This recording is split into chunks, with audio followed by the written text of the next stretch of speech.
Hello दोस्तों, नमस्कार। Political science learning में आप सभी का स्वागत है। हम लोग famous commentators of Indian politics की सीरीज को कवर कर रहे हैं, जिसमें आज हम लोग रजनी कोठारी के बारे में जानेंगे। उनके पॉलिटिकल आइडियाज क्या रहे हैं, उनको हम लोग देखेंगे। ये आपके यूजीसी नेट यूनिट 8 का जो इंडियन पॉलिटिकल प्रोसेस का सिलेबस है, उसके अंतर्गत आता है। तो जो इस वीडियो का कंटेंट रहने वाला है, उसको देख लेते हैं। सबसे पहले हम लोग रजनी कोठारी की शार्ट बायोग्राफी को देखेंगे। उसके बाद इनके की मेजर्स वर्क क्या क्या क्या हैं, पॉलिटिकल आइडियाज कौन कौन से थे इनके, जैसे कांग्रेस सिस्टम का आइडिया क्या है, इनके कास्ट पर क्या व्यूज हैं, सोशल मूवमेंट्स को at a non party formation क्यों कहते हैं, जेंसस लाइक मॉडल इनका क्या है, इंडियन पॉलिटिकल कल्चर पर ये अपना विचार रखते हैं, साथ ही साथ इंडियन इलीट्स पर इनका क्या व्यू है, उसको भी हम लोग देखेंगे। इसके अलावा हम लोग कुछ प्रीवियस ईयर्स क्वेश्चंस भी हल करेंगे जो यूजीसी नेट एग्जाम्स में आए हुए हैं आपके, और साथ ही साथ हम लोग प्रैक्टिस एमसीक्यू करेंगे ताकि जो आपके कॉन्सेप्ट है वो क्लियर हो जाए। तो आइए शुरू करते हैं। रजनी कोठारी एक इंडियन पॉलिटिकल साइंटिस्ट हैं, पॉलिटिकल थ्योरिस्ट हैं, एकेडमिशियन है, राइटर हैं। इनका जन्म जैन फैमिली में होता है 16 अगस्त 1928 को। ये जो अपनी हायर एजुकेशन प्राप्त करते हैं लंदन स्कूल्स ऑफ इकोनॉमिक्स से प्राप्त करते हैं। इसके बाद ये अपना करियर शुरू करते हैं महाराजा सयाजीराव यूनिवर्सिटी ऑफ बड़ौदा से। ठीक। इसके अलावा ये 1963 में मूव कर जाते हैं दिल्ली में, और इसी साल ये इस्टेब्लिश करते हैं centre for study of developing society, जिसको सीएसडीएस कहते हैं।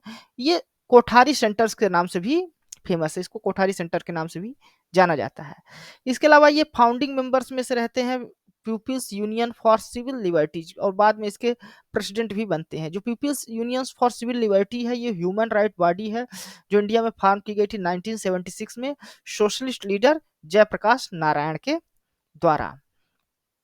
साथ ही साथ ये एंटी सेक्स जो मैस्कर होता है, दंगे होते हैं 1984 में, इसकी जांच पड़ताल करते हैं और इसमें एक रिपोर्ट अपनी लिखते हैं जिसका नाम रहता है हु आर द गिल्टी। ये रिपोर्ट ये गोविंदा मुखर्जी के साथ जो है तो लिखते हैं। इसके अलावा ये 1980 में लोकायन नाम की संस्था का भी इटेब्लिश करते हैं, फॉर्म करते हैं। लोकायन एक प्लेटफॉर्म रहता है जो लोगों के बीच और इंटेलेक्चुअल्स क्लास के बीच डिस्कशन करने का कार्य करता है, यानी ये लोगों को जागरूक करते हैं डिस्कशन के माध्यम से उनके राइट्स के लिए लेके, है ना। लोकायन को 1985 में अवार्ड दिया गया, राइट लाइवलीहुड अवार्ड, जिसको अल्टरनेटिव नोबेल प्राइज भी कहा जाता है। ये अवार्ड इनको linking and strengthening the local groups working to protect civil liberty women rights and environment, यानी जो लोकल ग्रुप होते हैं उनको सिविल लिबर्टी वुमेन राइट्स और इन्वायरमेंट्स को लेकर उनको जो तो जागरूक करने के लिए ये दिया गया था 1985 में। अब हम लोग इनके की मेजर्स जो वर्क्स हैं उनको देख लेते हैं। मेजर वर्क्स ये लिखते हैं कास्ट इन इंडियन पॉलिटिक्स 1970 में बुक आती है, याद रखिएगा एग्जाम्स में पूछी जाती है। पॉलिटिक्स इन इंडिया बुक भी 1917 में लिखते हैं। इसके अलावा foot step into future diagnosis of present world and design for alternative 1975 में लिखते हैं। Rethinking development in search of human alternative, ये 1988 में लिखते हैं book. State against democracy in search of human governance 1988 में लिखते हैं, ये बुक आ चुकी है एग्जाम्स में, ध्यान रखिएगा। Transformation and survival in search of human world order 1988 में लिखते हैं। इसके अलावा कम्युनलिज्म इन इंडियन पॉलिटिक्स 1998 में लिखते हैं। Memoirs uneasy in the life of mind 2002 में लिखते हैं। और साथ ही साथ रीथिंकिंग डेमोक्रेसी 2005 में। ये इनकी मेन कीवर्ड्स रहे हैं।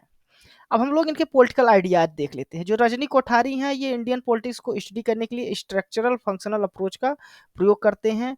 ये फेवर में रहती है नॉन पार्टी पॉलिटिकल सिस्टम, यानी दल विहीन राजनीति के पक्ष में ये रहती है। जैसे दल विहीन राजनीति के जो पक्षधर थे मेन रूप से गांधी, विनोबा भावे, एम एन राय और जयप्रकाश नारायण को माना जाता है। इसी प्रकार रजनी कोठारी भी पार्टीलेस डेमोक्रेसी में विश्वास करती थी।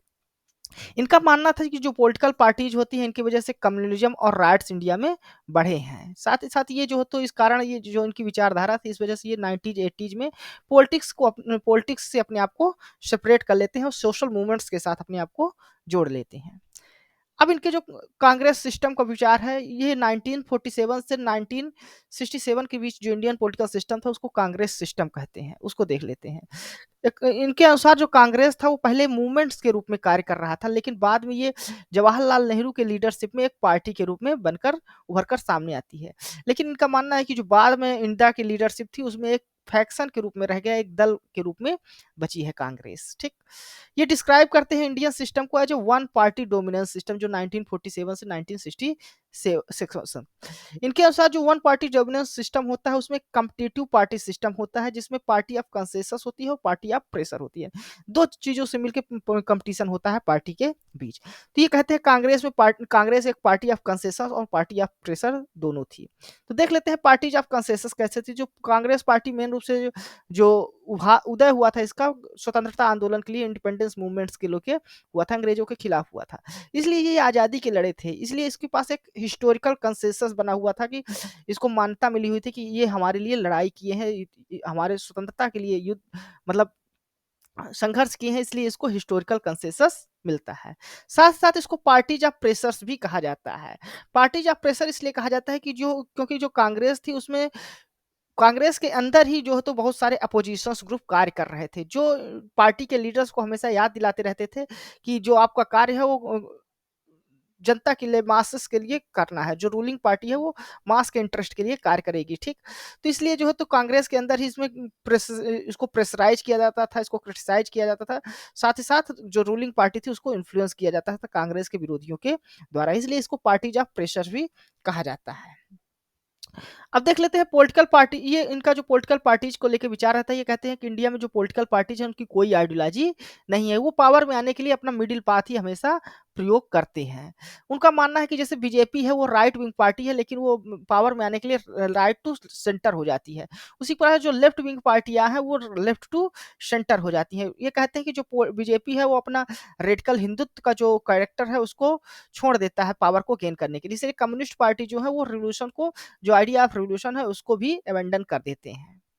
इनका कोटेशन है, Indian democracy has liberalise the BJP and liberalise the communist party. यानी इंडियन डेमोक्रेसी ने बीजेपी का उदारीकरण किया है, साथ ही साथ जो कम्युनिस्ट पार्टीज हैं उनका भी उदारीकरण किया है। साथ ही साथ ये कहते हैं कि जो rise of regional parties in India is a result of disintegration of Congress. यानी जो रीजनल पार्टीज हैं उनके उदय के पीछे जो कारण रहा है वो कांग्रेस का डिसइंटीग्रेशन रहा है।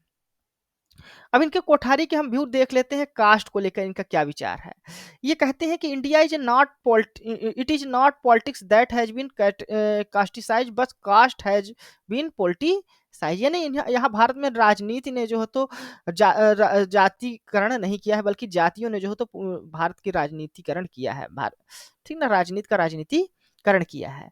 ये अपनी बुक लिखते हैं cast in Indian politics 1970s में। इसमें आइडेंटिफाई करती हैं कि जो कास्ट है इंडिया में वो उसका पॉजिटिव रोल रहा है इंडियन पॉलिटिक्स में। ये कहते हैं कि जो कास्ट है उसकी वजह से पॉलिटिकल पार्टिसिपेशन बढ़ा है बैकवर्ड क्लास का, साथ ही साथ उनका जो इकोनॉमिक ग्रोथ है वो भी हुआ है।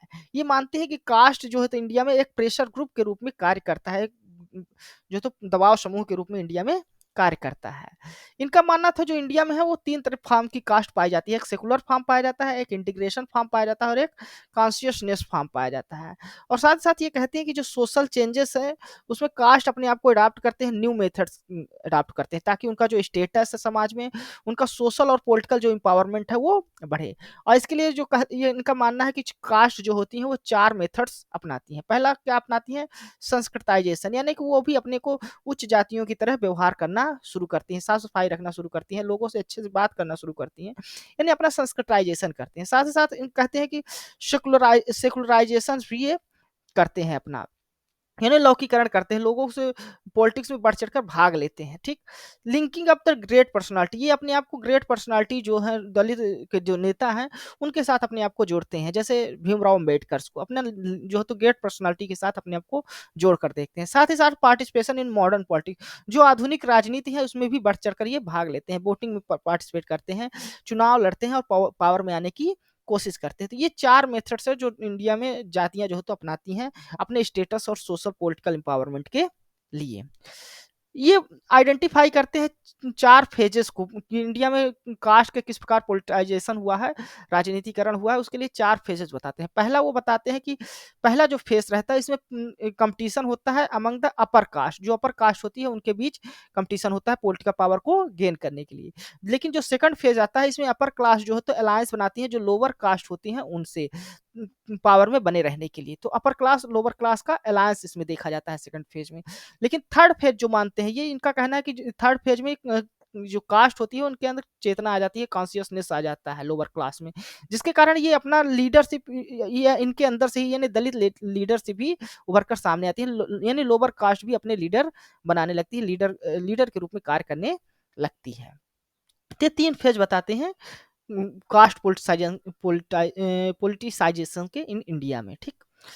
अब हम लोग देखते हैं कि सोशल मूवमेंट्स जो है, तो सोशल मूवमेंट्स को इंडिया में नॉन पार्टी पॉलिटिकल फार्मेशन कहते हैं, यानी जो इंडिया में सोशल मूवमेंट्स हुए हैं वो पार्टी को फार्मेशन को लेकर नहीं हुए, यानी पावर में नहीं आना चाहते। इनका मानना है कि जो सोशल मूवमेंट्स है वो की करेक्टरिस्टिक है इंडियन डेमोक्रेटिक स्टेट्स का, ठीक है। तो इसको जो तो वो टर्म देती हैं जो यहाँ का सोशल मूवमेंट्स है वो नॉन पार्टी पॉलिटिकल फार्मेशंस के रूप में। इनका मानना है कि जो सोशल मूवमेंट्स है ये इंपॉर्टेंट रोल अदा करते हैं इंडियन पॉलिटिक्स में, साथ ही साथ एक्टिव पार्टिसिपेट भी करते हैं, लेकिन ये पॉलिटिकल पावर में नहीं आना चाहते। इनका मानना है, कोठारी कहती है कि जो ह्यूमन राइट्स मूवमेंट्स हैं, इन्वायरमेंट्स मूवमेंट हैं, फेमिनिस्ट मूवमेंट्स हैं और पीस मूवमेंट्स हैं इंडिया में, ये जो सभी ने इंडिया में जो तो वेल बीइंग और गुड लाइफ के लिए, ह्यूमन एक्टिविटीज के गुड लाइफ के लिए कार्य किया है। अब इनका जेंसस लाइक मॉडल क्या है उसको देख लेते हैं। ये जेंसस लाइक मॉडल देते हैं। इनका मानना है, अपनी जो पुस्तक है पॉलिटिक्स इन इंडिया 1917 में इंडिया को जेंसस लाइक मॉडल की बताते हैं। जेंसस क्या होता है इसको समझने के लिए हम लोग ये जेंसस रोमन मेथोडोलॉजी से लिया गया है। जेंसस जो है रोमन गॉड होते हैं, gods of doors, gates and transition, यानी दरवाजे, खिड़की और बदलाव के जो वहाँ बदलाव होता है, कुछ भी मानते हैं, उनका मानना है कि वो जीजस जो जेनस है वो करते हैं। तो ये साथ साथ जो जेनस रहते हैं गॉड, इनके 2 फेसेस होते हैं, 2 चेहरे होते हैं। एक चेहरे से वो आगे भविष्य को देखते हैं और एक चेहरे से पीछे को देखते हैं, यानी सेम टाइम में वो भविष्य और पास्ट दोनों मतलब भविष्य को भी देखते हैं और भूतकाल को भी देखते हैं। उसी प्रकार ये जो बताते हैं कि जो इंडियन पॉलिटिक्स है, उसी प्रकार भारत भी जो है तो इंडियन पॉलिटिक्स भी मॉडर्निटी और ट्रेडिशन को एक साथ साथ में लेकर चलती है। इसके अलावा ये इंडियन पॉलिटिकल कल्चर पर भी अपना व्यू देते हैं। ये इंडियन का जो ट्रेडिशंस है उसको 3 पार्ट्स में डिवाइड करते हैं। एक तो बताते हैं ग्रेट इन ट्रेडिशन, जो इंडियन कल्चर है जो शहरों में पाया जाता है। दूसरा वो मिनिएचर ट्रेडिशन बताते हैं जो रूलर्स में पाया जाता है, लघु लघु परंपराएं जिनको है ना, तो रूरल कल्चर में पाई जाती हैं। तीसरा है इंटरमीडिएट ट्रेडिशन, मध्यवर्ती परंपराएं, ये जो है तो multi social multi sectoral political culture इनको बताती हैं। ये बिलीव करती हैं कि जो इंडिया में प्रोसेस ऑफ ग्रुपिंग है वो जो है तो इन्हीं इंटरमीडिएट ट्रेडिशंस की वजह से ही हुआ है। फिर ये इंडियन इलीट्स पर भी अपने विचार देते हैं, भारतीय जो अभिजन है उन पर भी विचार देते हैं। इनका कोठारी का मानना है कि भारत में 3 टाइप की इंडियन इलीट पाई जाती है। एक नेशनल इलीट है, एक लोकल इलीट्स है और एक इंटरमीडिएट इलीट्स है। जो नेशनल इलीट्स होती है वो बड़े नेता होते हैं जो सेंटर लेवल में कार्य करते हैं वो होते हैं। लोकल लीडर्स होते हैं जो भाषा के मुद्दे को लेकर काम करते हैं, रीजनल मुद्दे को, जो क्षेत्रीय मुद्दे होते हैं उनको लेकर कार्य करते हैं, कास्ट को लेकर, जातियों को लेकर कार्य करते हैं। तो ये लोकल लीडर्स को करते हैं। और जो तीसरा ये इंटरमीडिएट लीडर्स बताते हैं, ये बताते हैं कि ये कम्युनिकेट करने का काम करते हैं लोकल और नेशनल लीडर्स के बीच, यानी लोकल और नेशनल लीडर्स को लिंक करने का काम, उनके मुद्दे को एक दूसरे तक पहुंचाने का कार्य कौन करता है, इंटरमीडिएट लीड कहते हैं। और रजनी कोठारी इसको डिस्क्राइब करते हैं, जो मिडिल क्लास लीडर्स होते हैं इनको न्यू इंटरप्रेन्योर्स ऑफ पॉलिटिक्स कहते हैं, राजनीति के नए उद्यमी के रूप में कह के बुलाते हैं। साथ ही साथ इनका मानना है कि जो ये पॉलिटिकल डेवलपमेंट है, इस प्रकार का जो पॉलिटिकल स्ट्रक्चर है वो इनपुट आउटपुट मॉडल के रूप में कार्य करता है। आइडियोलॉजी और जो पॉलिसीज होती है वो इनपुट के रूप में नेशनल लीडर से नीचे आती है। साथ ही साथ जो पब्लिक का रिएक्शंस होता है और सोसाइटी का रिएक्शंस होता है, वो इंटरमीडिएट्स के थ्रू नेशनल लीड तक पहुंचाते हैं, यानी इनपुट आउटपुट मॉडल के रूप में ये कार्य करते हैं भारतीय अभियान। अब हम लोग देखते हैं कुछ प्रीवियस ईयर्स क्वेश्चन जो यूजीसी नेट एग्जाम्स में आए हुए हैं रजनी कोठारी पर। तो रजनी पहला पुस्तक क्वेश्चन है, Rajni Kothari's book politics in India is written on the basis of the methodology, किस मेथोडोलॉजी का प्रयोग किया गया है। जो इंडियन पॉलिटिक्स इन इंडिया पुस्तक लिखी है रजनी कोठारी ने, जो 1917 में पब्लिश होती है। तो ये स्ट्रक्चरल फंक्शनल अप्रोच अपनाते हैं। ये यूजीसी नेट 2012 में पूछा गया था। ये भी क्वेश्चन यूजीसी ने दिसंबर 2012 में पूछा गया है। इसमें क्वेश्चन है, who describe the nature of Indian state and incremental democratic modernisation. Incremental democratic modernisation modernisation जो है तो इंडिया स्टेट्स को किसने बताया है, तो ये रजनी कोठारी ने ही बताया है। नेक्स्ट क्वेश्चन है, यहाँ पर दो लिस्ट दी हुई है, लिस्ट एक में ऑथर्स दी हुए हैं, लिस्ट दो में बुक्स दी हुई हैं, तो इनको आपको मैच कराना है। एस खिलानी ये अपना पुस्तक जो लिखते हैं आइडिया ऑफ इंडिया लिखते हैं, ये पुस्तक है idea of India. Rajni Kothari जो बुक लिखते हैं the state against democracy in search of human governance पुस्तक लिखते हैं। रामचंद्र गुहा जो बुक लिखते हैं ये इंडिया आफ्टर गांधी लिखते हैं, the history of world largest democracy. Atul Kohli जो बुक लिखते हैं वो the success of India democracy book लिखते हैं। ठीक, यहाँ देख लीजिए, Khilnani the idea of India, Rajni Kothari state against democracy in search of human governance, Ramachandra Guha India after Gandhi, the history of world largest democracy, और Atul Kohli the success of India democracy. Next question है, who of the following is associated with the concept of Congress system, Congress system से कौन associate है, तो ये रजनी कोठारी ही Congress system से associated है। नेक्स्ट क्वेश्चन आया है कि who describe Indian society as apolitical society, apolitical society के रूप में इंडियन सोसाइटी को किसने डिस्क्राइब किया है, यूजी दिसंबर 2014 में पूछा गया था, ये रजनी कोठारी ने ही डिस्क्राइब किया है। फिर क्वेश्चन आया था who describe social movement as a non party formation movement, जो इंडियन सोशल मूवमेंट है नॉन पार्टी फॉर्मेशन, ये रजनी कोठारी ही बताती हैं। नेक्स्ट है which among the following is not correctly match, correctly match नहीं है, रजनी कोठारी का द कांग्रेस सिस्टम कांग्रेस है, ये सही है। Yogendra Yadav third electoral system देते हैं, ये भी सही है। Paul Brass disintegration of Congress organisation देते हैं, ये भी सही है। पोस्ट कांग्रेस पार्टी जो ये विचारधारा है ये योगेंद्र यादव की है, ना कि जेम्स मिनर की, तो ये चौथा जो है तो आपका करेक्ट आंसर होगा कि यही करेक्टली मैच्ड नहीं है। नेक्स्ट क्वेश्चन है who describe the critical and creative role of politics in India as the Indian model of development, Indian model of development के रूप में इंडियन पॉलिटिक्स को कौन डिफाइन करता है, डिस्क्राइब करता है, तो ये रजनी कोठारी करती है, यूजीसी ने जनवरी 2017 में ये क्वेश्चन आया हुआ है। इसके अलावा जून 2019 में क्वेश्चन आया हुआ है कि who among the following use the term politicization of caste in Indian politics for the first time, ये रजनी कोठारी है जिन्होंने फर्स्ट टाइम कहा था कि जातियों का राजनीतिकरण हुआ है। Who among the following for the Lokayan, Lokayan अब ये प्रैक्टिस क्वेश्चन है आपके लिए। Who among the following for the Lokayan, Lokayan जो संस्था बनाती है रजनी कोठारी बनाती हैं, ठीक है ना, डिस्कशन करने के लिए मासेस के साथ, इंटेलेक्चुअल और मासेस के बीच जो डिस्कशन होता है उसके लिए एक प्लेटफॉर्म तैयार करती है लोकायन। Who among the following advocate for the concept of politicization of caste, politicization of caste का concept रजनी कोठारी देती हैं। और आखिरी क्वेश्चन है Rajni Kothari term social movement as which among the following, social movements को कैसे बताती है वो, नॉन पार्टी पॉलिटिकल फॉर्मेशंस के रूप में वो बताती है।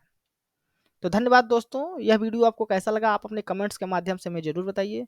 साथ साथ आप हमारे इस वीडियो को लाइक करें, हमारे इस चैनल को सब्सक्राइब करें ताकि जो आगे आने वाली वीडियोज हैं वो आपको मिल सके। धन्यवाद, थैंक यू।